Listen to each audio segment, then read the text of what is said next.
Ça faisait longtemps que j'avais envie de faire un film sur des reporters de guerre. Ça faisait longtemps aussi que j'avais envie de faire un film sur les guerres africaines. Et je ne trouvais pas complètement la manière pour moi de raconter ces histoires-là. Et quand Camille est morte, que j'ai lu dans la presse son histoire, je me suis dit c'est l'histoire que j'ai envie de raconter en fait. C'était la richesse du film, c'était de faire, et c'est là que le film a pris son sens, c'est parce qu'on allait dans ce pays avec des gens qui avaient vécu ce conflit et qui le vivent encore, et c'était justement la richesse de la rencontre, c'était d'être avec eux et de se servir de leur énergie et de leur vécu pour s'imbiber des situations. Pour moi, c'était la force de ce tournage, au contraire. La première chose que j'ai faite quand j'ai décidé de faire ce film, quand j'ai eu envie de faire ce film, c'était je suis allé trouver la famille. J'ai rencontré la mère, le père, le frère de Camille et je leur ai demandé l'autorisation de faire ce film. Je leur ai dit que j'aimerais faire une fiction sur Camille.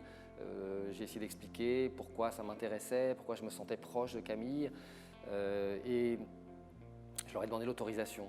Ils m'ont donné l'autorisation et après, pendant tout mon travail sur ce film, c'était très présent pour moi qu'il y avait cette famille et que cette famille allait aussi voir le film, que quand le film serait fini, ils seraient les premiers spectateurs. Et voilà, donc ça fait partie des responsabilités que j'avais en m'emparant de la vie de quelqu'un qui est mort très récemment. On ne peut pas faire n'importe quoi avec. Je ne pouvais pas raconter, montrer une scène de mort violente de Camille où on aurait vu son cadavre et tout ça. Ça ne m'aurait pas semblé respectueux, ça ne m'aurait pas semblé juste.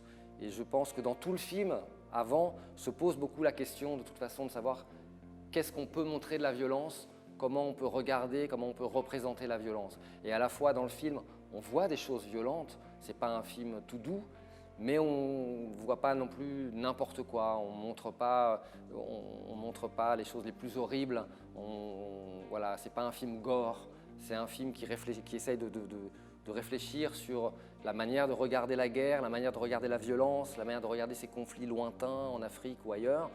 Et pour ça, il faut montrer quelque chose de la violence, mais il faut garder une forme d'équilibre et de distance. On ne peut pas montrer n'importe quoi. Sinon, je pense qu'on aurait trahi Camille. Et moi, mon principal souci du début à la fin, et encore c'est à ça que je vais penser ce soir quand on va montrer le film, c'est est-ce que Camille va aimer ce film ou pas ? Qu'est-ce qu'elle aurait pensé? Est-ce qu'elle aurait pensé que c'était une merde, quelque chose d'indigne, ou est-ce qu'elle aurait pu aimer ce film? Et voilà, j'espère qu'elle aimera ce film. Merci beaucoup au festival pour votre accueil. Merci au Festival de Locarno, on est très content de venir faire notre première ici, on a très peur et c'est toujours merveilleux je pense de montrer son film Piazza Grande. Nina a déjà vécu cette expérience, pour moi c'est la première fois, donc c'est très émouvant et on est très content. Merci.